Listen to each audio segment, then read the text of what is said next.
Hello, folks, and welcome to another episode of Get Wrecked. This month, I am your host, Ben, and we are going to be discussing two interesting games. I think one that kind of, I don't know, I don't want to put faults into Dave's mind, but one that kind of promised a lot for me but didn't really deliver, and then one that was very interesting thematically.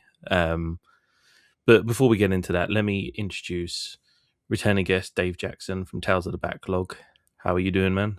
I'm doing good. Thanks for having me back. I think this is the third Get Wrecked episode I've done, which I I think think so, is a yeah. play along podcast record. So I if think someone so, wants the yeah. crown, they got to come take it from me. I'm Yeah, I proud think of Matt this. might come for that at some point. They're gonna have to take it over my dead body. I'll come up with more games. um, but as you said, yeah, you are a returning guest. You've been on a range of episodes hmm here on Play Along. But for those who maybe aren't sort of familiar, why don't you explain a little bit about Tales from the Backlog and kind of what it is that you're doing there? Sure. So, Tales from the Backlog is a weekly gaming deep dive review and analysis type show. Every episode is me with a different guest deep diving one specific game. And then we always talk about all of its component parts and how they fit together, how they provide the experience that the game is giving or doesn't give. I mean, we talk about games that don't get there sometimes too. And the thing about Tales from the Backlog is that every episode is no spoiler for quite a while. So if you haven't played a game, but you're interested in hearing some what I feel to be is pretty thoughtful discussion about it, you can listen to any episode of my show and just jump out when we warn you that spoilers are coming. It's usually like over an hour into the episode. Yeah, I was gonna say it's normally a fair chunk of the way through, and you normally Yeah. get a good discussion around like the kind of gameplay mechanics and the themes and stuff. And I mean, there hmm have been games like episodes I've listened to of the show where I've kind of got enough to kind of know whether this is like something that needs to be an immediate play for me, or something if it's like should be on my radar, but like maybe a little bit further down, and hmm you get a good grasp of it. I mean, and like you said, sometimes it's like an hour and a half, 2 hours of content before you Yeah. hit that yeah. spoiler wall. Um, what sort of I don't know if this is behind the scenes or so, like, but at like the time that we're recording, it's like what sort of stuff is it that the show's covering? Like, what sort of games are there? Yeah, so I guess speaking to what's coming here in April, I think by the time this episode is out, the most recent episode will be Vampire: The Masquerade Bloodlines, the original game, Mm, and then we have an episode about how video games do comedy. I also do discussion episodes like this, pretty infrequently, but I do like doing them a lot. So we have an episode about how games do comedy, the unique challenges to doing comedy in games, but also the unique ways that games can be funny that TV and movies and books can't. Um, so that one is in the middle of April, and then the other episodes in April are Baby Steps and The Seance of Blake Manor. So hitting some big indies mm. from 2025. No, it's interesting because the seance of Blake Manor is one that's been like kind of on my radar that I've been hmm looking at, and I feel like Masquerade is one of those games that my it kind of was like a cult classic. Like there are some people who like truly love that game. hmm Um, and I think it did recently get a sequel like a It couple of years did. back. The Yeah, sequel was in development hell for a really long time, and it finally came yeah, out last year. yeah. So that was one of those that kind of got thrown back up into the zeitgeist. hmm So really interested to sort of see what it is you're thinking about those. hmm Um, today, however, we do have two games that we are going to discuss, and sometimes on the Get Wrecked, we kind of like to do like a theme. We'll try and see if we can find a through line between these two games. I don't know if we will be able to find They're one. both relatively short. I think that's about as good of a theme Maybe as we're going to that's get. yeah, that's probably as close as we can get. So first, we're going to talk about the game that I recommended to you, hmm which was Superliminal. Yeah. Now, Superliminal is a 2019 surreal puzzle video game that was released by Pillow Castle Games. It's a first-person puzzle game, kind of like not too dissimilar to like Portal or something like that, but I think the thing that was kind of the selling point of the game was the perspective, right? The manipulating of perspective to Yeah. make objects bigger or smaller or something like that. So let's talk first, I guess, about sort of what your exposure to the game was. Like, did you know much about it prior to me recommending, or? Yeah, I think that I had probably seen a trailer for it when it released, or like not long after it released, or something like that.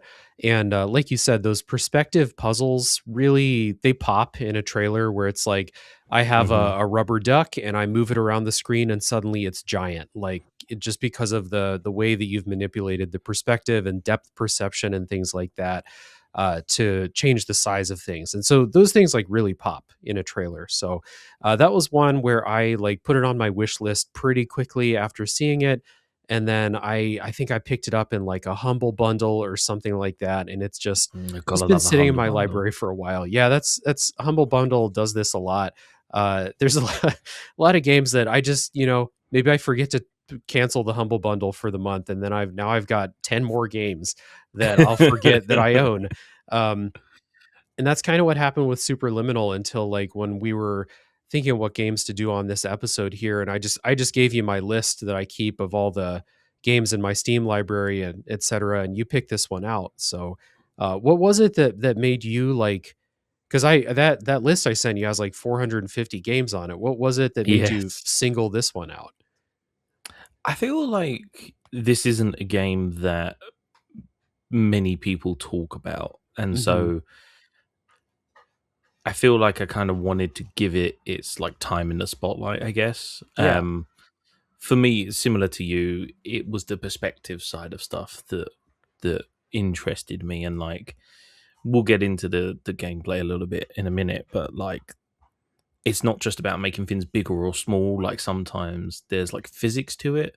So Hmm. sometimes you're like you're dropping something to cause the room to shake, for something like to create a new way through, or for something to fall or something Hmm. like that. So yeah, I think it's one of those games that I just wanted to talk about because I was really curious to kind of see what it was, like what your experience of it was. Yeah, I Um do also will throw out that like not many people are talking about it. Like this is a game that like I could cover on my podcast. I don't limit mm, myself to story-based games or anything like that, but it's like it's just a little bit like I don't know, because it doesn't like present that it's going to have like a really deep story right off the bat like a lot of games that I mhm, play or at least trying to do that.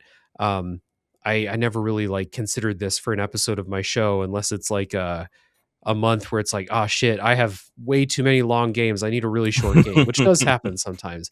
But I will say that like another play along podcast, frequent guest Rick at Pixel Project Radio did do an episode about Superliminal, really several years ago now. That was really quite good, and that put this mm. um put this game like even more on my radar. Is like if this is in the Humble Bundle, consider getting that month. Like Yeah. that kind of thing. Yeah. So, some people are talking about it and doing good work surrounding the game. It's just now it's our turn, I guess. Yeah, yeah. Let's see if we can do it a little bit of justice. Hmm. So plot wise, there is an underrunning plot to this game. Yeah. Um, and I mean, I've got the Wikipedia up, but I do vaguely remember because it kind of reminded me. I think that's why I made the comparison to Portal.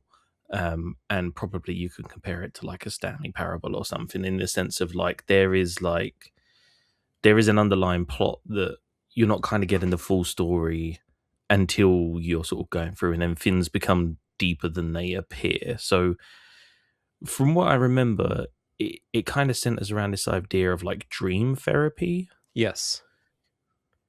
So, you're going to have to sort of help me a little bit here because I'm a little bit rusty on my knowledge. I Yeah. remember that essentially the player character goes to this institute and is looking to kind of engage with this dream therapy. And the idea is that by exploring the subconscious, they can kind of process emotions and things like that. Yeah. So the generality of the plot is you're in the dream therapy. Like the whole game takes place inside of your dreams, and for the first notable section of the game, you're kind of going through these dream therapy sections, but you quickly you quote you go out of bounds and you go Mm. deeper into layers of dreams than they want you to. And so your comparisons to Portal, I'm glad you brought it up because I was going to bring up Portal probably 100 times as a comparison point for Superliminal. It feels the most inspired by Portal of any game I've ever played, other Yeah. than like the type of puzzles that you're doing. Um, because as you're going, you have these, especially with Portal 2, you have these this GLaDOS analog like AI administrator voice talking to you. It's like a computer Hmm. voice, giving you instructions that are like sometimes sound real, sometimes like jokey, irreverent, absurd, stuff like that. So you have that character, and then you also have the doctor who like designed these tests, and Hmm. you go up to boom boxes and you play it, and always says it's this nice British voice, and I forget his name, but he says, "Hello, my name is Dr. Clark," or whatever, and he goes through this thing, talking about the therapy. Sometimes it's also absurd, and it reminded me of a Cave Johnson from Portal 2. Um, the issue Yeah. for me is that neither of these characters are nearly as good as the ones that they're I mean, obviously to me, referencing as the ones in Portal Hmm. 2. Like GLaDOS is an unimpeachable, like top tier narrator type or like over the radio type, and then eventually antagonist type character. And Cave Johnson, I mean, like really hard to compare with that, with J.K. Simmons and all of that in that game. And these characters, they felt so close to that, where it was impossible for me to not be like, this is a we have GLaDOS at home character. It's just Yes. it's Yeah. not very funny. The instructions that they're giving are pretty dry if it's real instructions, and then when they say something absurd or like jokey, it's just I don't know, man. I didn't think it was very good. Um, and then that message that you said about like the plot as it goes, it starts to shift a little bit into like that thing where the game has deeper things to say about perspective and like trying to Mm. see things from a different perspective. If you're struggling with something, try to see things from a different perspective. And I like the message of it, but I think the delivery of that message, the way the story is told in Superliminal, is not very good. Um, it's if it's I'll refresh your memory if it's been a while since you played, or for people who didn't play. The game starts out, you go through those test chambers just like Portal. You go out of bounds and you kind of vacillate pretty wildly between like, um, this is a joke, we're joking now, this is absurd, you're breaking the system, there's glitching that goes on. Now I'm in a dark hallway and there's blood on the ground, and like, is Hmm. this reminiscent of going out of bounds in Portal, where it's like, you have the cake is the lie and stuff like that, where there's like evil shit happening between the walls in that game. Um, Hmm. and then it just keeps like changing these tones. And this game's like 3 hours long, so it's like changing it pretty quickly. And then at the Hmm. very end of the game, I like literally the last 2 minutes of the game, the doctor character gives you this monologue about perspective and about changing perspective. And this is why the dream therapy is helpful. This is what, like, if you're struggling in life, sometimes seeing things from a different perspective can be helpful. And like I said, I like that message a lot, but it was not really like, you can look at the intersection between that idea and the gameplay mechanics that you're playing with. But as far as like, this is the purpose of this is the story that we're trying to tell, a monologue at the very end of the game is like the only real substance that you get with that, other than gameplay mechanics, which we'll talk about. And I just don't think it's very good delivered that way. It's like they could have done so much more with this concept. Yeah. No, and I think, to be honest with you, I think I agree because I remember coming out of it, and like you said at the end, like you kind of you're essentially like doing like an Inception style Yeah. sort of thing. You're kind of going into like other layers of dreams that you're not meant to go into, and Mhm. then sorry, my cat in the background. And then at the end, the doctor is just kind of like, yeah, that's what you was meant to do all along. and like what you've done is in your subconscious you've changed perspective and you've looked at things in a new way, and it gave that same kind of feeling to me of like, and some people may like this, I'm not disputing if some people do, but I'm not a fan of like, oh, it was a dream all along, like those kind of storylines where Mm, something happens and then it's like, oh, like it never actually happened, and it kind of felt like very sort of just tacked on as a way to kind of tie up this like plot that had kind of it's almost like the plot wasn't meant to be explored as much as it was. And so kind of at the end they're like, oh yeah, like it's all about perspective and kind of like changing how you look at things, and yeah. it just left a really weird kind of feeling because I don't want to I genuinely did enjoy this game, and I do think though that I do think that the plot is like by far the weakest point of the Yeah, game. we're leading this podcast with the weakest part of the game by far. Yeah, So it, it does 100%. it does kind of sound like we're starting with just shitting on it, and it's like, no, actually, the rest of the game's quite good. It's just this part specifically, I don't think is very strong. Like I either think you can just let play, like, by the time they got to that monologue at the end where he's like, "See, it's all about perspective." I'm like, "Yeah, man, I know. I've been doing perspective puzzles for 3 hours. Like, I know Yeah. what this game's about." Um, Yeah. so they could have just like let us do that or weave that stuff in, like make my character a Mm. character, like you're not really playing as a character in this game. You're self-inserting into this first person with no background or anything like that. Unless you want to read into like, why am I seeing chess pieces and stuff like that around, which I don't think there's a ton to read into that. Um, Mm. not the way not the way it's shown in this. Maybe with Devotion we can read into that, but not with this Yes. game, I don't think. But And I think sorry, go on.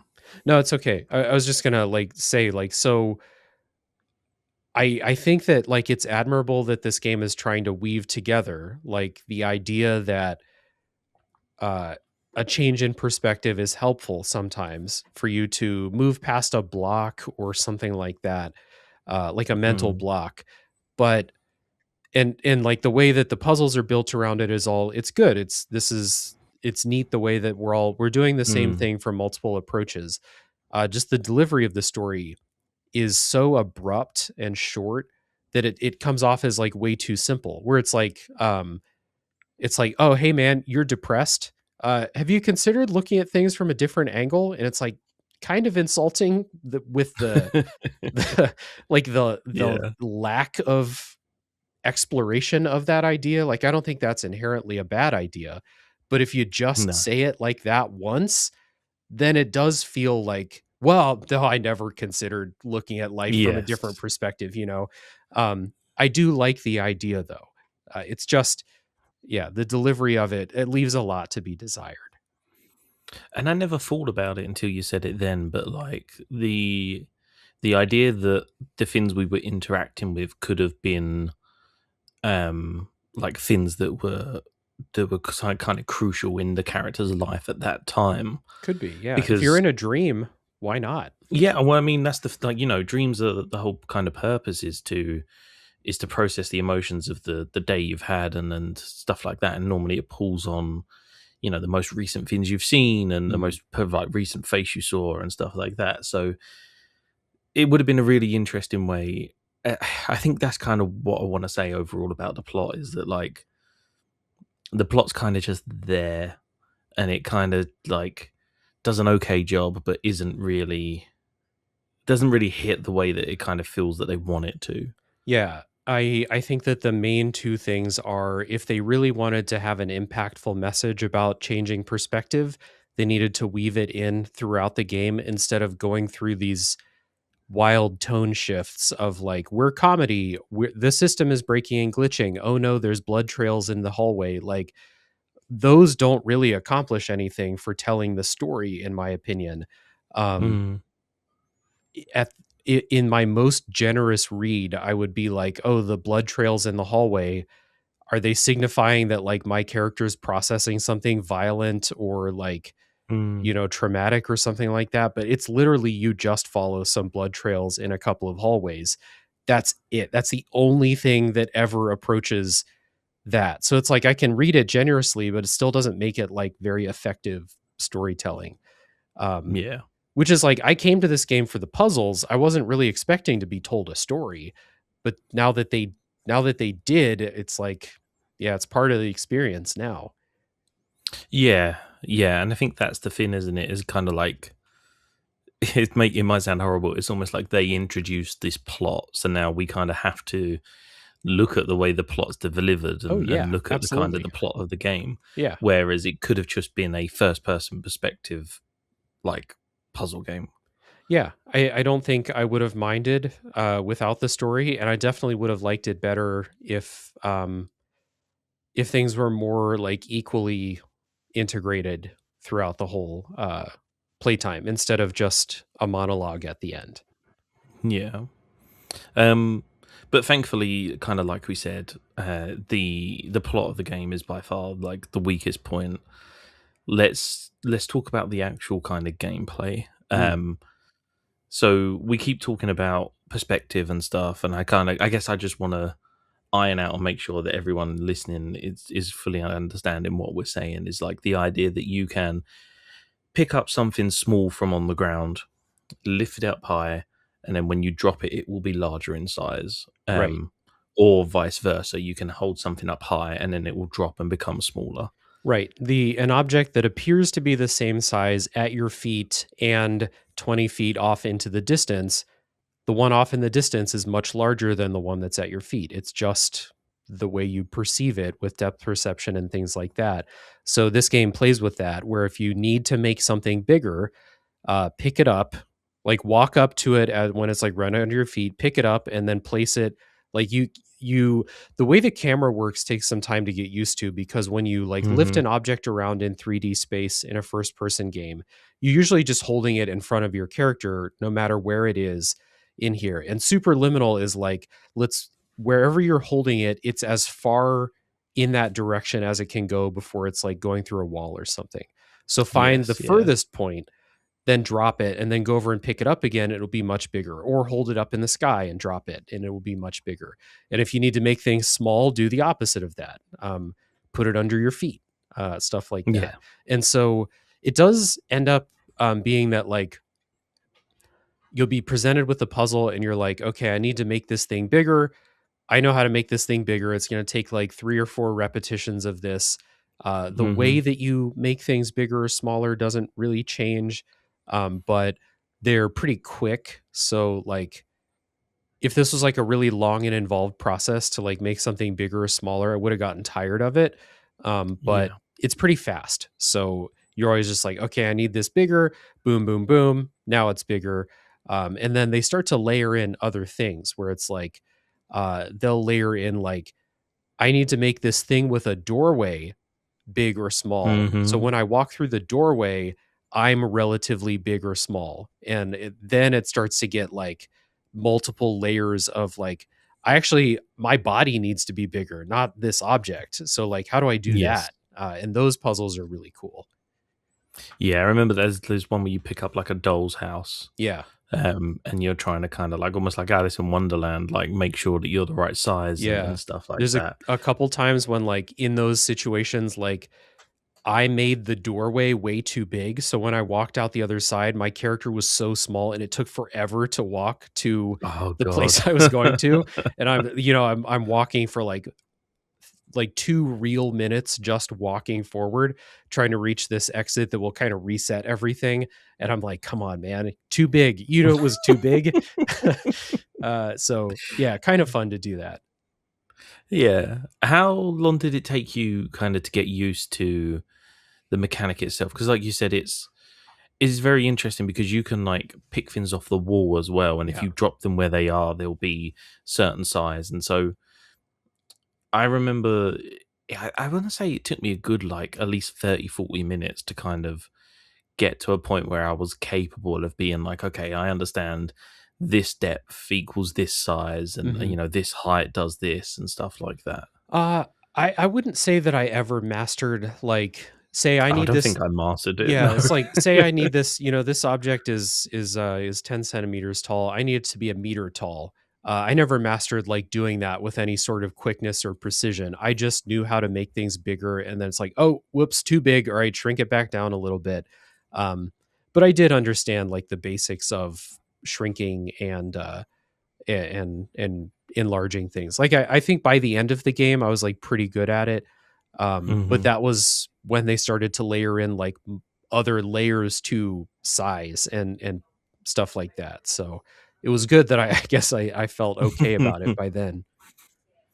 Yeah, and I think it does. I think it's one of those things like you said. It will never be. It will never be perfect. You'll always kind of drop something and be like, "I made it a little bit too big or a little bit too small," or especially because some of the puzzles involve you almost creating um like paths and stuff like that, or Yeah, like like sort of pull. like You need a ramp, so like pull an exit sign yes, off the exactly. wall, That's make it. it really Yeah. big so it becomes a ramp, like stuff like that.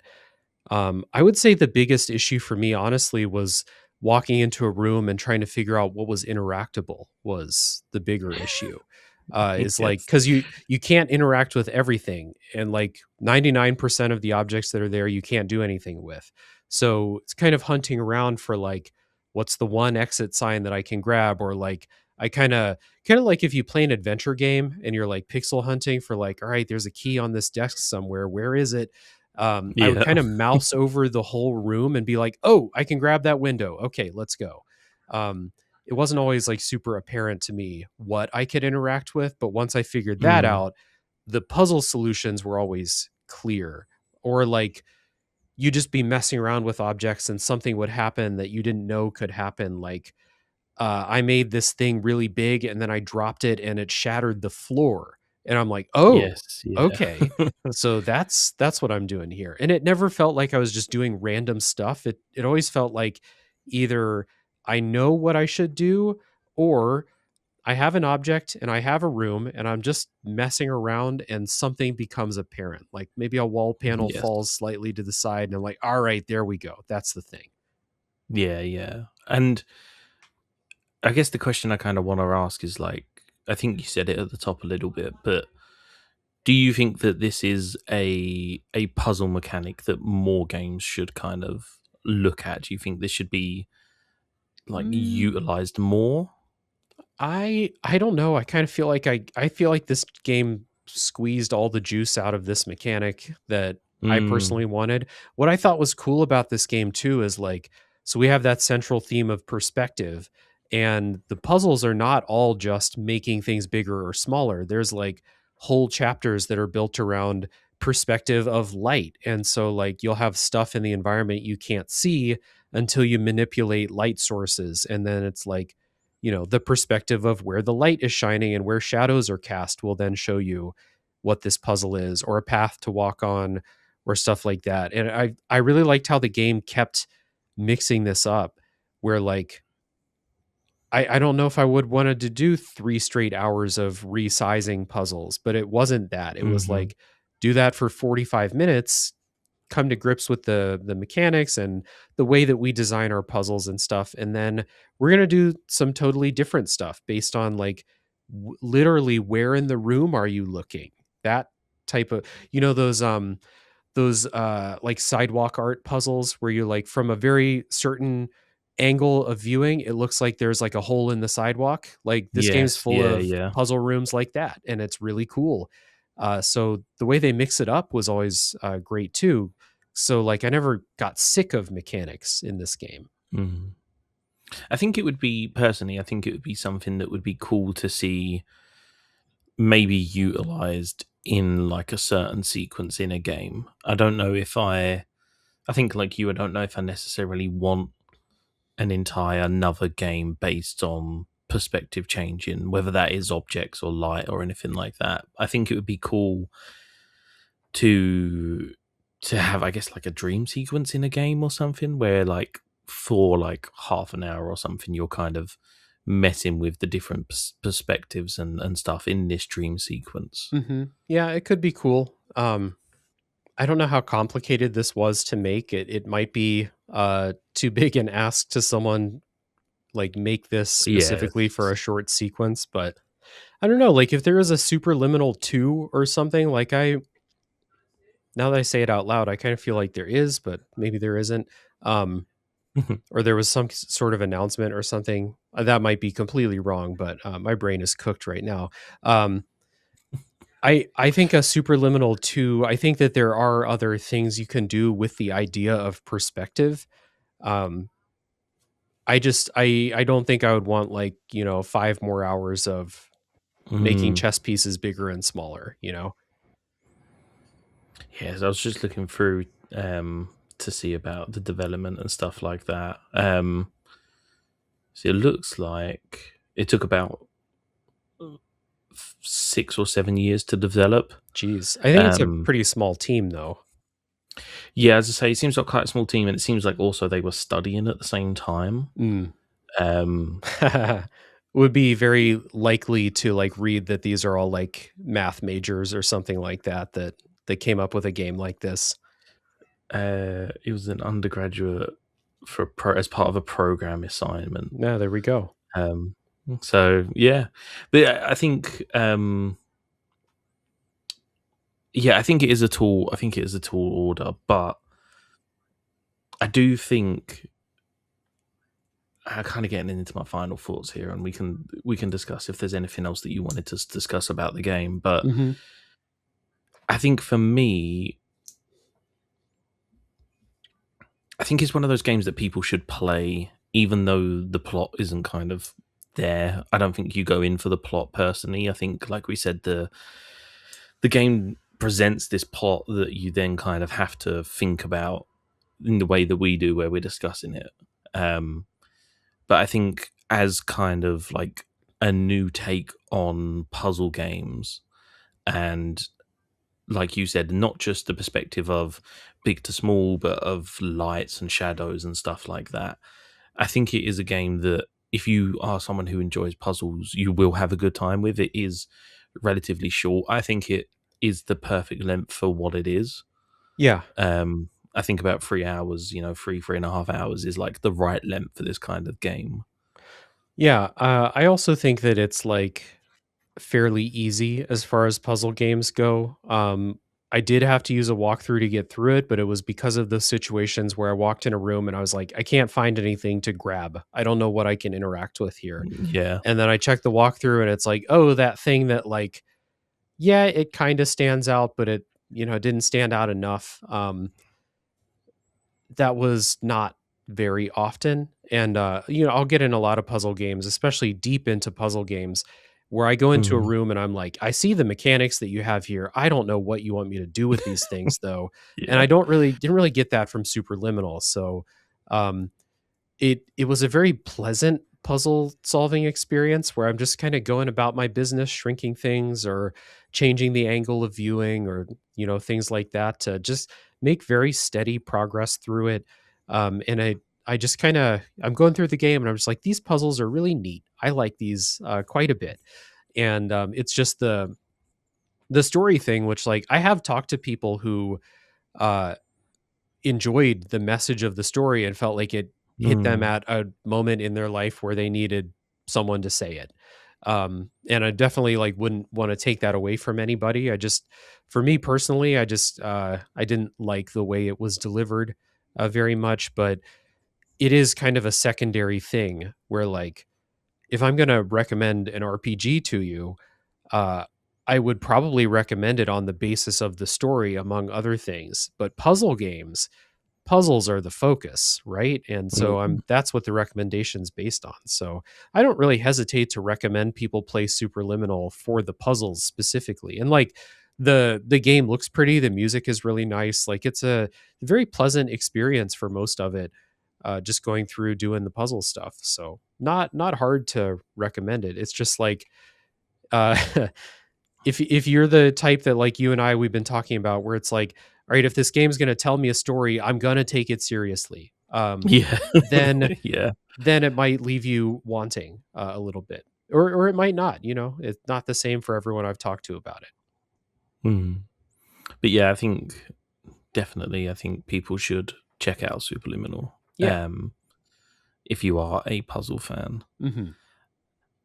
I'm trying to think of a segue, and I really can't. So we're just going to do There are a no massive segues between these 180. games. um, I think, yeah, I think like you said, was it pre-recording? I can't remember. On the recording, this game is also quite short. I don't know Hmm. if that we can use that as a segue. But let's talk about the game that you recommended to me, which was Devotion. Yeah. Also a game about perspective, a very, very messed up Yes, perspective. yes, yes.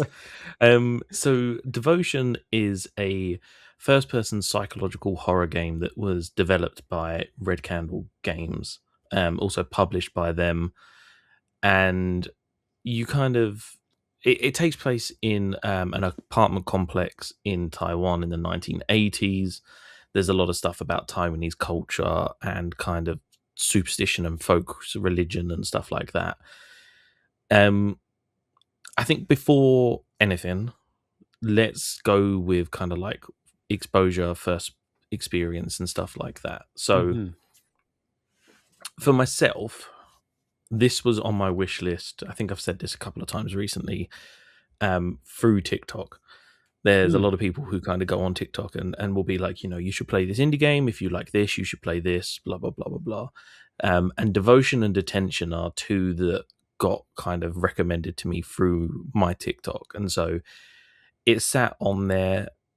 People didn't really say an awful lot about the game itself. They just said that it was a really kind of tragic story about a Taiwanese family. Hmm. And that was kind of it. They were like, there's a horror atmosphere, but it is a really gorgeous game. It's got a really, really great story and a great message to kind of tell. And if you're into that kind of stuff, you should play it. So Hmm. that's how it ended up on my list, and that's how you then recommended it to me. But what was your kind of first experience of Devotion? Yeah, so I played Detention uh, maybe a year or so before I played Devotion, and it was just I think hearing about it on podcasts. I know that Watch Out for Fireballs did an episode about Devotion, and this was in the time of my life when I was convinced that I would never play horror games. So I just listened through their spoiler Mm. section discussion of the story, and I was like blown away by the story, the way they discussed it. And so then yada yada yada. Now I'm okay with horror games, and so I'm kind of going back and playing stuff that I missed along the way. And so I played Detention first because that game is shorter. It's detentions based on some school kids in I forget the setting. I want to say it's like the 60s in Taiwan. I forget the decade especially, but like Taiwan is under military rule in that historical period. And they're kind of telling a story that's a little bit based around that. There's horror stuff. It's a haunted school. We know the Mhm. genre. So that game was really good, and then I was like, okay, time to play Devotion. So I did that. I covered it on Tales from the Backlog a couple years ago now. And Red Candle Games, by the way, they're just their other game, Nine Souls, is also like really, really good. They're just excellent game developers. Is that the one with the cat? You're playing like a little cat-like dude in Nine Yeah, Souls. little Yeah, cat-like dude. Yeah, yeah. yes. I didn't know this was Red Candle. I've seen this. Yep. Yep. So they I was happy to see them come back. We'll talk about the controversy with Devotion. But I was happy to Mhm. see them come back from that and not be like permanently blacklisted because of it. And then B, Nine Souls is awesome. It reviewed really well. Seems like it sold pretty well. So it seems like they're doing okay. They just make such good games that I'm in for whatever Red Candle's doing. But I came to Devotion um, after being fully spoiled on it, and it's another feather in the cap of the idea that being spoiled on a game or a story might suck, but if the story's good enough, it's not going to ruin the story. Like if the story just survives based on shock value and twists, is it really that good of a story? And the best stories, they hold up even if you know what's going to happen. Yeah, I mean that's a valid point. Yeah, there's a lot of media that I've repeatedly consumed, even though I know what's going to happen. Yeah. I mean, and I still enjoy it regardless. I base my podcast around holding back spoilers to be kind to people because, like, I don't want to be the person just spoil on purpose. But um, there's been a couple of these horror games. Soma is another one where, like, I was positive I would never play that game, and then I listened to a spoiler cast, and I was like, wow, that story is incredible. I have to play this, and then I did, and it was incredible. So Yeah. that's devotion. So you mentioned the controversy. So I I was talking to you about this pre-recording. I didn't fully understand it. I think I've got my head around it now. Um, Hmm. so essentially, 2 days after the game come out, there was a poster that was found decorating a wall in the game, um, that contained the words Xi Jinping Winnie the Pooh, which is an internet meme about I think is he like the leader of the Chinese Communist Party? Yeah. Or Yep. he's the general secretary. Comparing him to Winnie the Pooh, saying he looks like Winnie the Pooh. Yeah. And China have kind of been very, very anti this. They have like censored Winnie the Pooh. It doesn't get shown in China. It's essentially like a proper form of blasphemy in China, Yeah. to kind of quote this meme. And so the game was like heavily review bombed. It went from being overwhelmingly positive to being mostly negative, for depicting this. And then it was removed from Steam, to do some technical fixes and basically to confirm that there was no other hidden messages, because what Red Candle said is that it was supposed to be a placeholder and then it wasn't replaced, and then the game was released Hmm. and it was discovered. But my understanding is that basically Steam and other platforms said, like, we're just not having it back. We don't Yeah. want it on the platform. Yep. And so me and you were kind of discussing, like, was this like pressure from China? Because China is like a very, very big economical market when it comes to games. There's a lot Yeah. of money that's made in the East. And so as a result, I didn't know this when I went to buy it, but you have to buy it through Red Candle Games, directly, basically, and then you just install it yourself as like an application on your PC. Hmm. Yeah. They didn't have that initially. They had to like work on a way to like set up a way to digitally distribute it on their own website. But once they got that going, you've been able to do that for several years now at this point. Mm. And it seems like initially there was plans to release it on GOG, but then Yeah. basically a lot of gamers come forward and said, like, we don't want this on your platform. If you do, we're going to boycott. And so GOG were kind of like forced to not publish this on their platform. Yeah, I would hesitate to say a lot of normal gamers. I think it's just more pressure from Chinese government to Yeah, I mean that's what I was trying to kind of, but yeah, I think in true. This is going to get very. I don't mean this to be as political as it, but in very true kind of like CCP fashion, there's nothing that overtly says that it was the Chinese government that that did this. But sure. yeah, I think if It's you not can hard to connect the connect the dots, lines. Yeah. there's yeah, Yeah. precisely. Um, so that's the kind of controversy of the game, and I think that, to be honest with you, at least for me, I'm one of these people that like that just kind of made me more interested when it was removed from the Steam store, and like it's got nothing to do with the actual plot of the game. Like the actual plot of the game isn't really defamatory to like the CCP or anything like that, but I think it just Yeah. kind of like gave it this like cult persona where I was kind of like, oh, okay, like this is a game that is like taboo for some reason, and now I want to play it more. Hmm. Yeah, it does give it that little sort of extra appeal, I guess, but um it is a shame that like nobody who hasn't played the game seems to really know what the game is. It's just Hmm. that game that got delisted and banned from Steam and GOG and stuff like that. Which, I mean, we'll get onto the plot. I think we'll do the gameplay first, and then we'll discuss the plot, because I think the plot's a lot more in depth. Hmm.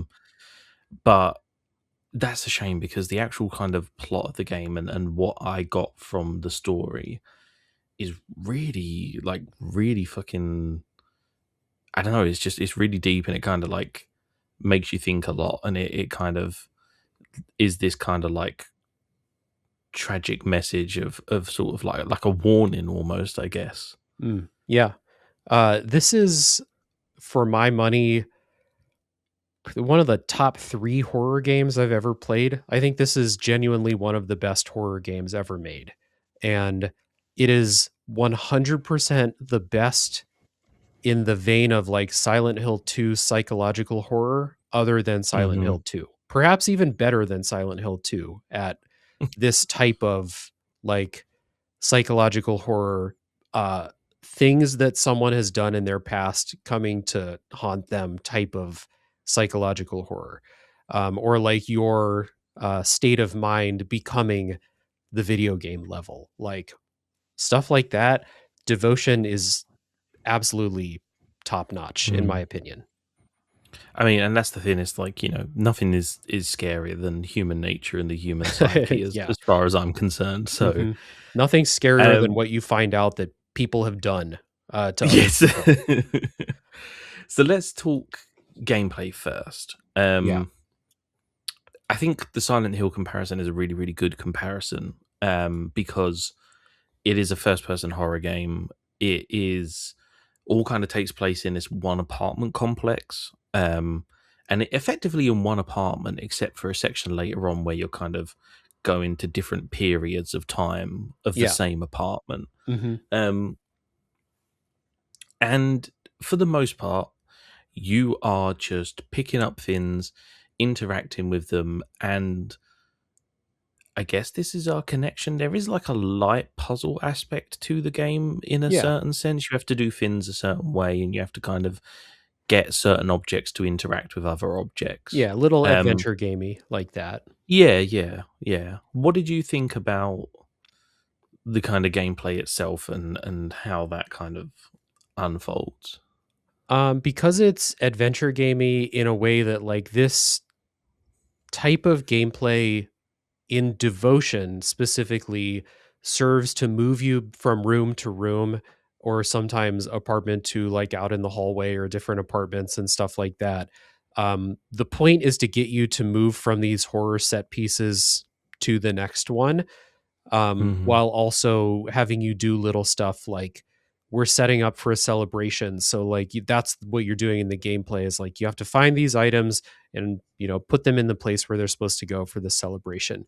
There's not much like depth to it. They're not really puzzles. It's just kind of like, yeah, an item is supposed to go here, go find it somewhere, and there's not a whole lot of places that you could find it. So because the point of it is just to get you to move from place to place and experience the stuff going on in the apartment, the fact that it is really simple is really good. This game would have been really, really hampered if it was like, we're doing Monkey Island puzzles with these items, God, could you imagine? Yeah, Yeah. it would have been much worse. So the fact that it's just like, I just need to like, sometimes it's just like you need to pick up 4 items in the apartment to move on to the next scene. And it's just like Mm. you're picking up things that are important to your family. Like I picked up a drawing that my daughter made. I picked up my wife's wedding dress. I picked up, uh, a piece of food or something like that. And then now I have these things in my inventory.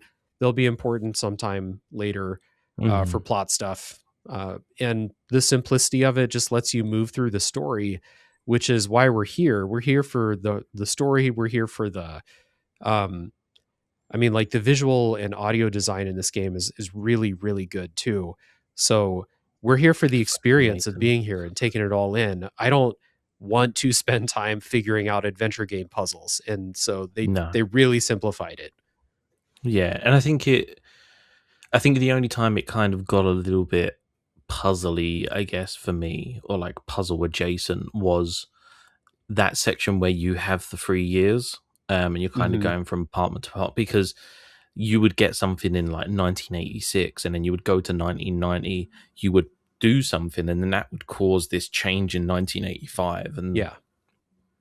I think even then, though, because it's one apartment and it's the same layout, and Yeah. you kind of know where everything is, you know where May's room is, you know where like the master bedroom is and stuff, like you kind of, you'll know where you're going. You're just, linking certain objects to certain things that have to be done. So yeah, it's not a true kind of puzzle game. It is kind of like you said, that more sort of adventure game. Was there anything else you want to talk about before gameplay? Before plot, sorry. What did you think of the chase sequence? There is one, it feels like the token Yes. horror game chase sequence. Yes. I did not like it. It's not great. No. So there's a chase sequence where I mean, we will get to this, I guess. And I guess let me preface this beforehand. There probably will be spoilers to the plot of this game. I want to kind of, I want to. No, do you know what? I'm just going to say we'll do full spoilers of the game. I don't think we can do a proper discussion about Devotion without doing like full spoilers. So Mhm. I'll kind of put it up here. I'll put my like preamble thoughts here. Like if you want a really, really good horror experience that is about blind faith and religion and kind of like blindness to the needs of others, you should go and play Devotion. It is a fucking phenomenal game. I'm reading on here, it looks gorgeous, which is crazy because the team consists of 12 people and they had to learn how to use the 3D Unity engine to make the game because this was Yeah. never intended to be a first person thing. So this was their Mm. first foray into like a 3D game. Yeah, Devotion Um, was a 2D side scrolling type of deal, or Detention was. so that is wild because this game is absolutely gorgeous. Yeah, it is. So I will put that at the top. I don't know, Mhm. Dave, if there's anything that you want to kind of add before, I guess, to rip off your podcast before we like go into the spoiler territory. Like, Yeah. No, I totally agree. Um, if you like Silent Hill 2, I think this is the best Silent Hill 2 since Silent Hill 2. Like this is an incredible use of horror um, theming and stuff like that to tell a really dark story about some messed up things that people have done to each other. It's very, very good. It's and it's the type of story that like if you I think that this is the type of story that you don't get if you don't play horror games or mm, take in horror media. There's just certain types of stories that like they just work in horror. They wouldn't work in something else. And no, it's a really, really depressing story. Like if you I don't want to spoil it, but like there are probably content warnings that you should like check out. If I say the word content warnings and you go, "Oh, I'm sensitive to certain types of content," go on doesthedogdie.com or search Devotion content warnings and look them up because there's some pretty messed up stuff that happens in this game that will get a certain type of person. So mm, with that being said, I think that I think this is why I like psychological horror games is because of the way that games like Devotion and Silent Hill 2 and some other really good ones can present stuff like this and tell a story and like make you like live through it in a really messed up sort of way. And like I said a little while ago, I think this is in contention for the best horror game I've ever played. Like it is to me a masterpiece of a horror game. yeah, I'm not gonna lie. I mean, for the longest time, I've said that my favorite horror experience was Alien Isolation, but Mm.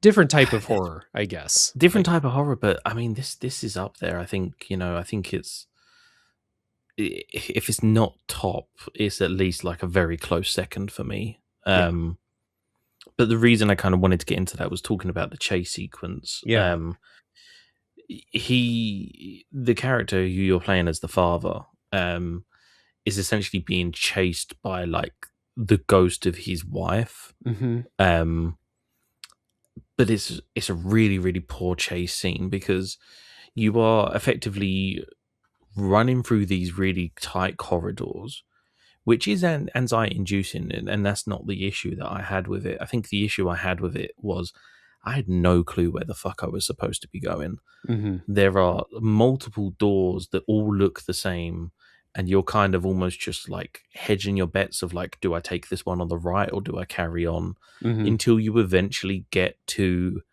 the elevator, which is the kind of part of the next progression to the next part of the game. Yeah. And I think I saw on the walkthrough that I was looking at, because I was trying to work out where I was supposed to go, that like this is the only section you can die in. This is like Yeah. the one section of the game that you can die. Hmm. Um, it kind of feels tacked in because it felt like there needed to be something dangerous happening. I think chase sequences really only work if you know the place that you're running through. Otherwise, it's just like, well, I had a choice. I could go left, right, or straight, and I went the wrong way and I died. So Mhm. yeah, bad job me, I guess. I don't know this place. And this happens in a lot of horror games. There's one in Mouthwashing that's terrible too, and it's just like you're being chased through a maze that you've never seen before. It's not good. Um, and I get it. Like thematically, Devotion's chase sequence is like this guy's putting all the blame for what's going on in his life on his wife. He sees her as this evil person that's the cause of his problems right now, with which, obviously we're in spoilers now, right? It is not his wife's fault. This is No, 100% his fault. hundred The percent. father in this game is a terrible person. Um, but presenting it just like showing you that side of his mind where it's like he's not accepting responsibility, to use a mouthwashing tagline. He's not taking responsibility for a single goddamn thing. It's everyone else's fault. No, It's his wife's fault. It's his kid's fault, not his fault. yeah, yeah. And so getting into like the spoilers of the plot. You were playing as a character called Fenyu, who is the father of this family. He is a screenwriter who is basically trying to get his career kind of off the ground. Yeah. Um, but he has a wife, Fenyu, who was a He's accomplished. Feng Yu. His wife is Li Fang. I thought. Oh, my apologies. Wait, what? Yeah, Fenyu? Yeah, the screenwriter's Feng Yu. The wife is Li Fang. I got that the wrong way around. I apologize. Okay, so Li Feng is the wife, um, who was a retired singer. I think she was like partly an actress as well, or Yeah, model, or she's something. She was like kind of a like this. kind of a celebrity. And Yeah, specifically, she retired to take care of the family when she had their daughter, Mei Xin. yes. And what kind of happens is at the beginning of the game, you're kind of learning that Mei Xing has this illness, Hmm. and it's not apparently clear at the beginning what it is. What is apparently clear is that there are a lot of hostilities between um, Li Fang and Feng Yu, and basically she feels that he is not providing for the family. He's kind of like, I guess the trope is kind of like the deadbeat writer who like is just kind of like trying to get his like writing career up, and is Hmm. struggling. Um, and so the wife is trying to say to him, like, we need to feed the family. You need to go and get a job. Like, you can do this on the side, but we need money. And he refuses. And so as a result, she basically starts thinking about coming out of retirement Hmm. at the same time as the daughter is kind of showing this potential singing career and kind of like a potential career like her mother had. Yeah. They do. They have some scenes in Devotion where, because a lot of the game takes place, like there's the living room, and there's a TV in there, and some scenes in the game take place where they're showing the daughter's like singing. She was in a singing Mm, competition. They show it on the TV, like a home video of it, and she got second place in the competition. So like she did good. She did a good job. She didn't I win think it was though. by one That's point as well. Yeah, and it was kind of like a, if I remember right, it was kind of like they thumbed the scale for the other person a little bit. Yes, yeah. Um, and specifically like with those tensions in the family, like uh Feng Yu doesn't want Li Fang to go back to singing because he feels insecure about Mm-hmm. his failure. Because he's not just like a struggling writer. He's gotten things published and they sucked. They were bad. Like he's Yes. not a good writer. So like there's a script that was like finished, was made into something and was just panned by critics. Like they hated it. It was bad. And so it's not just like he's not getting opportunities. He's not good at it. And this is all coming from like this pride inside of him where like uh I need to be the one. And we, this game does comment a little bit on like gender roles and cultural Mm-hmm. roles of like in this society the father needs to provide for the family. That's what the father is here to do. And because he's not good at this job and he refuses to get another one, he feels this lack of pride in himself, and then he projects his insecurity on everyone else around him and ruins their lives uh, to various various ends, we'll say. But it's the game is like this slow unraveling of um basically like you're introduced to like, here's this problem, here's what other people are trying to do about it, and here's how Feng Yu is like blocking everybody at every step of the way because he can't allow someone else to make a decision or to provide or do anything for the family. It has to be him, but he's not good or willing to do those things. Yes. And so what ends up happening is as the game kind of progresses, we begin to learn about Mei Xing's illness. And I think it seems to be, well, at least what I got is she's suffering from some sort of mental illness. If it's anxiety or something, it's not 100% clear. It seemed like maybe it's asthma as well because she has Yeah. like trouble breathing and stuff Hmm. like that. Um, and so it almost kind of is implied that it's like asthma mixed with an anxiety attack, a Yeah, panic like attack, something like that. yeah, because she has these episodes, and it's like characterized by like trouble breathing and increased heart rate and stuff like that. And part of it is like you go through the game and kind of wondering like what is this illness that you have, and then you learn more about her home life and you learn more about the pressure that she's put under. Like Mm. her dad's putting um like multiple people's worth of hopes and dreams onto her in this like singing competitions and stuff. And she's like, I forget exactly how old she is. She's a little kid. Like, Oh what is yeah, she, she like is 6, 8 years old, something like yeah, that? she's got to be maybe like 6 or 7. Yeah. So, Um, mm, and sorry, no, I was gonna say there's a really interesting scene because you kind of start to learn that like the dad is also like emotionally neglecting Mei Xing as well. mhm, He's like not reading to her when she's in bed ill with this kind of condition. He like promises to take her to the beach or something one day, and then mhm, that falls through. That doesn't happen. And there's a section where you find out that Mei Xing hasn't been taking her tablets either. She's like mhm, prescribed these tablets, and she feeds the tablets to this giant fish that they have. And I remember it's just really kind of like it just burned into my memory, like this image of like you're in the fish tank and you look up and there are just like these giant pills like mhm, floating down to you.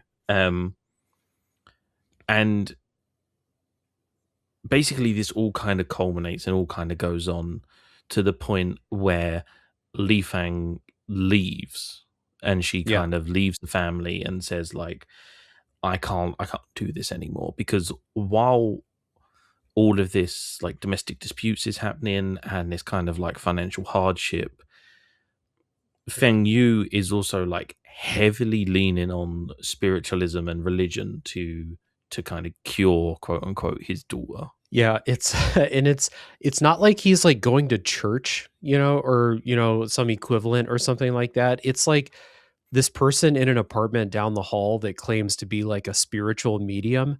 Hmm. And part of their financial hardship is he's just like giving her all of the family's money to work on these like spiritual cures for like it's supposed to help her get over her illness and then help with her singing career.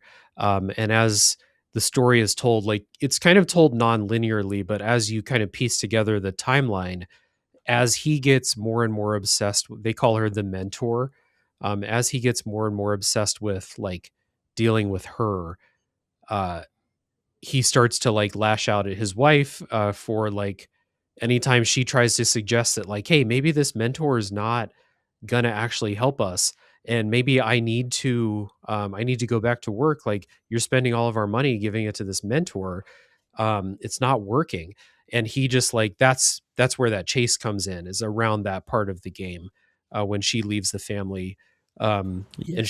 she starts to like actually say like, no man, you're messed up, like you're causing all of this. um that's when you start to get like, okay, well, it's not, the villain in his story is his evil wife, but that's not Hmm. the real villain of this story, like stuff like that. um and that like that slow burn of the increasing frequency of contact with the mentor character, basically all the way to the end of the game, and seeing like how far Feng Yu goes on her advice, the mentor's advice, is really, really gripping. And then like the ending of this game is like fucking brutal, man. Like this, that Hmm. was, um, do you remember like toward the end, you're walking down the hallway as like the phone call is playing out, and you're like walking to go open the bathroom door, and you're like, I don't Yes. want to open that fucking door. Yes. I know what's going to be in there. It's not good. Um, yeah, tell me about your experience with like the end of the game, because this was really, really powerful for me. Yeah. So, what kind of ends up culminating is that basically the mentor declares that Mei Xing is possessed, um, and that she basically needs to. I think actually it's the father who claims that she's possessed, and then the mentor kind of goes along with it. Um, the game does a really, really, really great job of like subtly suggesting a lot of stuff, but never actually like confirming it, which is Hmm. almost, I think, in my opinion, like almost worse, because you kind of don't, you know what happened, but you don't really know what happened. Hmm. Um, and so essentially, like even the daughter is kind of getting desperate at this point, and even the daughter is like, they read a book about like a girl who goes into the forest and meets this spirit of fertility who gives her this flower that will then make her father um, basically better. He's got this injury from a boar, Hmm. and she kind of comes to connect that like, oh, the flower must mean that people get better, and so her and the dad learn how to like origami these tulips, and so they start like origami these tulips fucking everywhere in the flat, Hmm.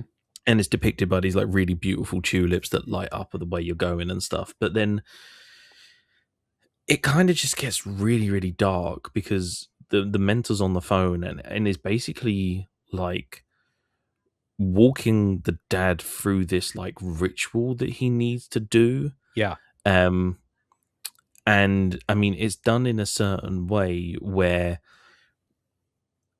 in the ritual itself there's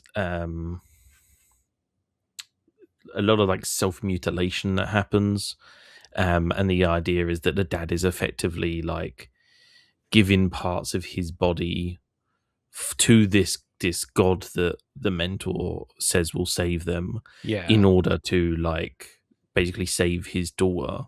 Yeah. There's a really Um, brutal like dream sequence where he's like in first person, like you watch all this happen in first person. He like rips his tongue out with a fork. Like yeah, it's there's fucking it's brutal. I think he scoops his eyes out with a spoon. Like it's real rough. Yeah, and then it never is kind of expressed exactly what happens, but all of a sudden Mei Xing is not there. The kind of the dad comes to, and the game heavily implies that like Mei Xing is died, Yeah. and it seems as if from this ritual that the dad was doing, she has died. Now, Specifically, the ritual was to like submerge her in rice wine in the bathtub for 7 days. Or basically, I don't remember if it was supposed to be 7 days or if it took 7 days. But it was to submerge her in rice wine in the bathroom. There were other components to the ritual too, but like he locked her in the bathroom, and in some way kept her submerged in this rice wine, which was mhm, supposed to, you know, expel the spirit or whatever they thought was going on, or gain the blessing of this deity. And there's some phone calls where he's like, he calls the mentor back and is trying to say like, it's been a couple days, she hasn't come out yet. And like part of the ritual was like, she's got to go in there and you can't open the door. She will come out when she's healed. And there's a couple phone calls where he calls and says like, she hasn't come out yet, and the mentor is like, give it more time, trust the ritual.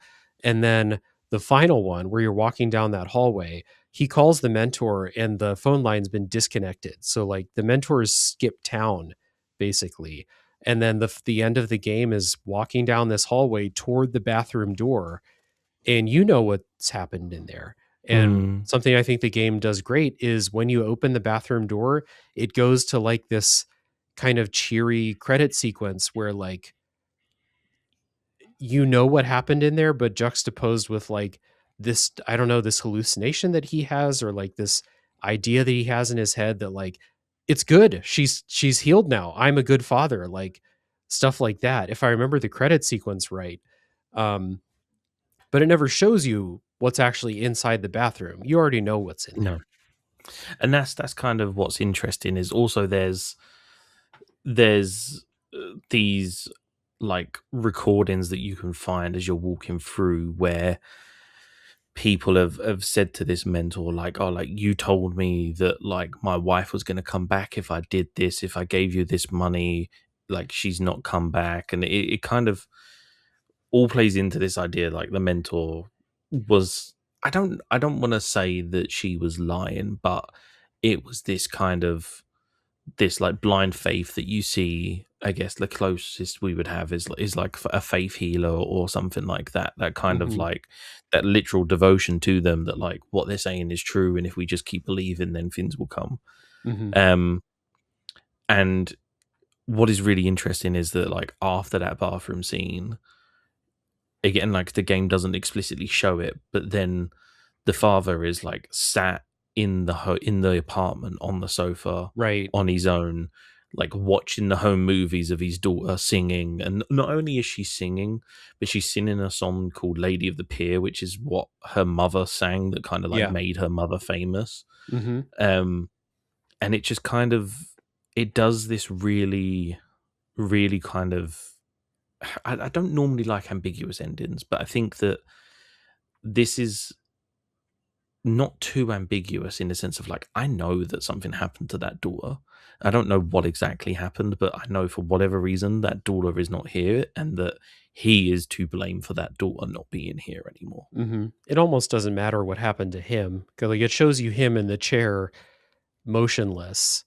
Mm, Like, is he asleep? Is he watching? Or is he dead? It doesn't matter what happened to him. The damage is done, um, mm, with his daughter, and then when Li Fang finds out what happened to their daughter, like, I mean, it doesn't matter what happened with that guy. Like, no, his his life is over for all intents and purposes, and he's done real harm to a lot of other people. So that ambiguous ending, I don't mind ambiguous endings, but I think that there's like the one with Mei Shin is an example of an mm, ambiguous ending that's like really, really strong, because it's like, to me, not that ambiguous. They just don't literally show you. Like, yes, yeah, and the game is better for it. They don't need to show you a rendered, kid in a bathtub or on the bathroom floor or no, something like that. So like what you're picturing in your head is going to be way worse than what they could have ever rendered in the game. So leave it out. And it was a really yeah, smart choice there. yeah. And it's also when you start to look back, like there's things that you do, like one of the adventure quote unquote puzzles you have to do is like obtaining certain items to put into this like wine jar that's in the kitchen, Yeah. and then you have to kind of like leave that and prepare that, and it the whole game says a lot without saying a lot. And I think that's what's really interesting about it, and then what I kind of really like. And if we're getting onto kind of like the themes and stuff like that, I'm personally, this is not like, I don't mind if people are. I'm not personally a religious person, and I think one of the reasons that I've always kind of been weary of religion is because I'm very weary, ironically, of like blind devotion, of like blindly agreeing and blindly following kind of what is said to you. So it was really, really interesting to see this kind of brought out in devotion, because not only is it almost like a religion and a spiritual thing, but also there's like a cultural thing to it, right? Like this is potentially part of like the Taiwanese culture, and there are probably, I mean, just thinking about where I live, there are a lot of like Chinese herbal medicine shops, and like this is still something that's quite active. This like alternate medicine and like sort of Eastern medicine.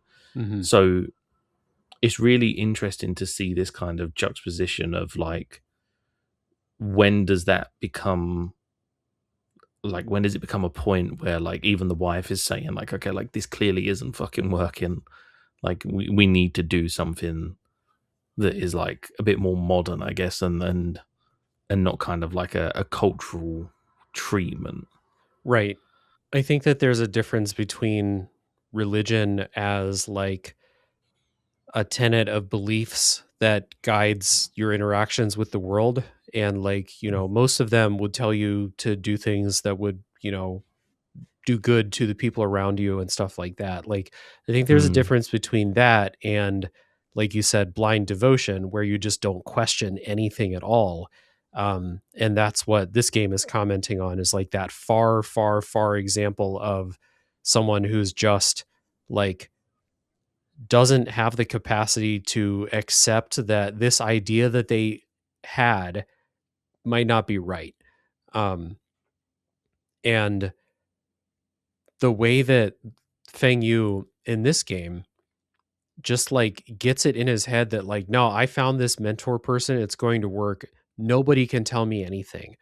And um, stemming from, like you said, some of those like cultural beliefs and established like norms and stuff like that, which not unique to anywhere. Like there's still an expectation, I think, in a lot of families in the US that the father of the family is the main provider of this.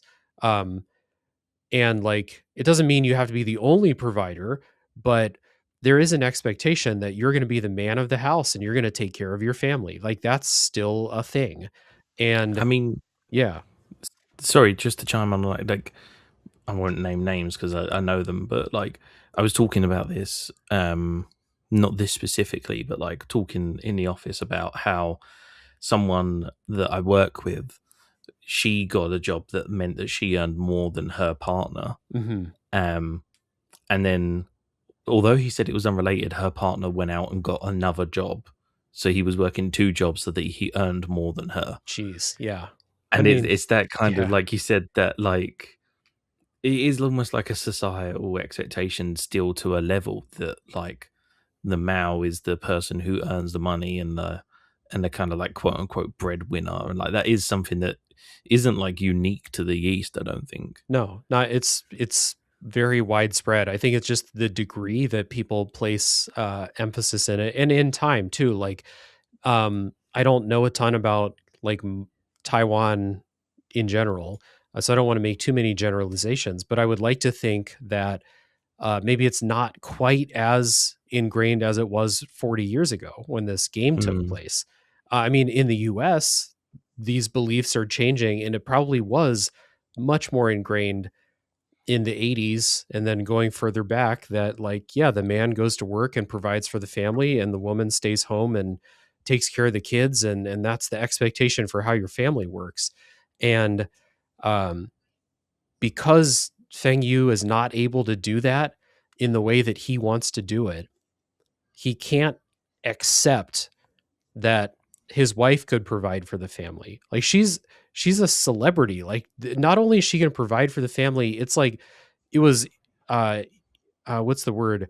In I inferred that she was going to provide well for the family. Like Oh, they're going to do they would seem comfortable, yeah, like. exactly. But because and this is a way that like Feng Yu is the villain of this story, but Feng Yu didn't become a villain in a vacuum. Like Feng Yu is shaped by things around him. Mm, And so because he's not able to meet society's expectation of him as the father in the family, nobody can be the provider for the family. It has to be me. She can't go back to work because what does that say about me? It's all about him.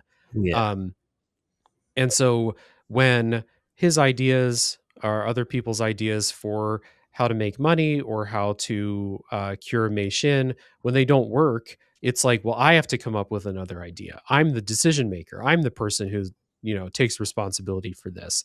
And Mm, it just gets worse and worse and worse until we see what happens here. But it's really interesting how devotion they don't like lecture you on societal norms in Taiwan in the 80s. They just kind of show you through one person's worldview.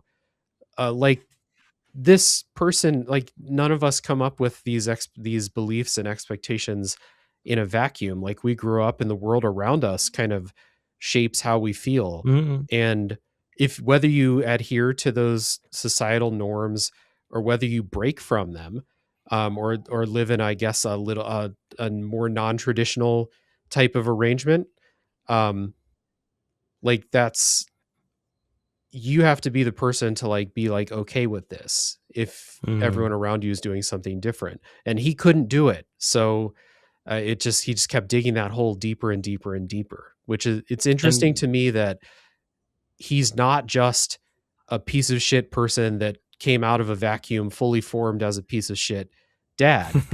He just yeah. like he's not a good person, but society told him what he had to be, and the fact that he couldn't be Mhm. that made him go deeper and deeper into this terrible path. And it's also interesting because I think also I don't know if this is necessarily what was intended, but like for me there was also like a cautionary tale of like being devoted to a dream to its detriment. Yeah. Like this idea that like Feng Yu is like so devoted to the idea of being an accomplished writer Yeah. that he cannot see that maybe he needs to go and like get a steady paying job and then do this on the side. Maybe this is something that like shouldn't be his sole devotion, because not Right. only is it like neglecting his family emotionally, it's financially, because it will have, obviously everyone has a breaking point. Like at a certain point, like we saw, like failing can't just stand around and kind of live in that situation anymore. It's having an impact on her and her mental health and her sort of her well-being as well. And so I saw it almost as like a cautionary tale of like, because I mean, and this is me kind of putting myself in it, but like when I was at university, I was working a part-time job. I was doing like 30 hours a week. Well, just barely part-time, but I was doing a part-time job. And I was also trying to like fully devote myself into being like a content creator, a games journo, and kind of trying to do all of this stuff. And so I kind of got to a point where I was like, I need to slow down one of these things because I'm just kind of burning myself out from all different angles if I keep Hmm. doing this. It's not to say that he can't have a dream. It's not to say that he shouldn't kind of aspire for something. But again, it's that blind devotion, that kind of like something will come, something will happen, something will change. Hmm. And And I guess if you want to link it to superliminal, like not being able to change his perspective to see yeah, that, sure. like, He should have but done that dream therapy. he should have done the dream therapy, yeah. But I think it is a message also of that, of not just blind devotion to faith, but also like devotion to anything in excess can be detrimental. Yeah, for sure. And like when they at a certain point, he and maybe his wife too, I'm not totally clear, but like Mei Shin is feeling pressure to succeed in her, child singing ventures. And like I think that's what's causing her stress and panic attacks and stuff like that. She says something about that. She's like, oh, like she mentions about locking herself in the wardrobe, and she's like, when I lock myself in the wardrobe, like I can kind of sing how I want to sing, and I don't feel the people glaring at me. I don't feel Yeah. the pressure. I think that she liked to I think that the thing with Mei Shin is like she really liked drawing.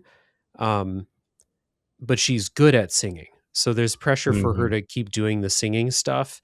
And I like I follow sports a lot, and like a lot of times you'll hear stories about like, this player just made it to Major League Baseball, and there's a fun story about his dad where his dad quit his job and built a baseball training facility in their yard, and they practiced for 14 hours a day.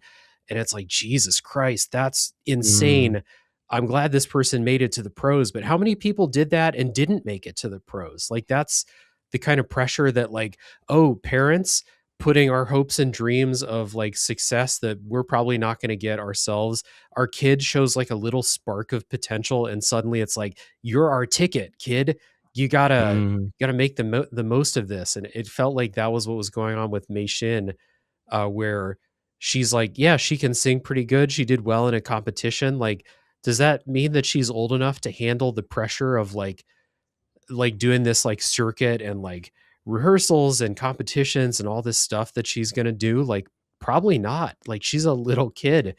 And mm. so again, like devotion to that dream, um in all these cases we've talked about, they like willfully ignore everything else other than like the pursuit of this. It's like the pursuit of Mhm, his writing, the pursuit of Mei Shin being a singer, and then later on like this idea that like this mentor character and her rituals and her spiritual connection to this deity is going to cure this illness, um and we're just going to devote 100% of our resources and attention into this, whereas like in none of those situations that's healthy, never healthy. no, no, and I think that's the kind of the beauty of devotion, um, is that it works on the story works on so many levels in Yeah. terms of like not just faith, like we said. I'm trying to think if there's anything that I maybe wanted to discuss with yourself before we wrap up. I can't think of anything else I want to discuss regarding devotion. I guess the last thing to say would be like, I know we spoke about it briefly, but like you would recommend this game to people. Not only would I recommend this game to people, I constantly recommend this game to people. Um, it was when I was looking at your list, because you also sent me your like website where you catalog your unplayed games, and I was just kind of scrolling, and I didn't even scroll past Devotion. Once I saw it on your list, I was like, "That's the one." I'm not even looking at the other games on here, um, because it is a game that number one is extremely good at what it's doing, unmatched in some ways, in my opinion. Um, and it deserves to be talked about like with what's in the game, instead of just being, instead of just that reputation that it has as that one Taiwanese game that got delisted from Steam. Mm, And even at this point, like a lot of people don't remember why it got delisted. It's just like, oh yeah, wasn't that game that got kicked off and there's a controversy about it? And it's like, yeah, it was. It's also like you should play it. It's like what, 4 hours long? Like it's not very I long. think yeah, close to that. I think I Um, played yeah. it's not very long and it's extremely good. And I kind of like you said with Superliminal, part of the reason I picked Devotion is number one, I know you like horror games, so like I'm gonna have you play what I think is one of the best. But also, more people need to talk about this game so that like it can break out of just having that reputation and people Hmm. talk about it as like the great work of art that I think that it is. Yeah, yeah, and I mean, I can't think of anything to add really. Like, I think it is kind of like a victim of the controversy, and like, because it's not on Steam, it's not part of those Steam sales, it's not part of like the Mm-hmm. developer highlights and stuff like that. Um, I'm really, really glad that you recommended it, because I think, like I said, it is up there. I think depending on the day that I've had will depend on whether it's like Alien Isolation or Devotion. But I think Mm-hmm. those will be the top two horror experiences that I've had. Yeah, especially within like these first person kind of mechanics light horror games. To Hmm. me, Soma and Devotion are both like S tier masterpiece games like this. And then you get into other stuff like, Resident Evils and stuff where there's more than just story or spooks or something like that going on. But as far as these like I said, these ones where you're kind of just walking around interacting with stuff from time to time, and then there's a story being told to you as you go along that, I think this is incredible. I think I definitely agree.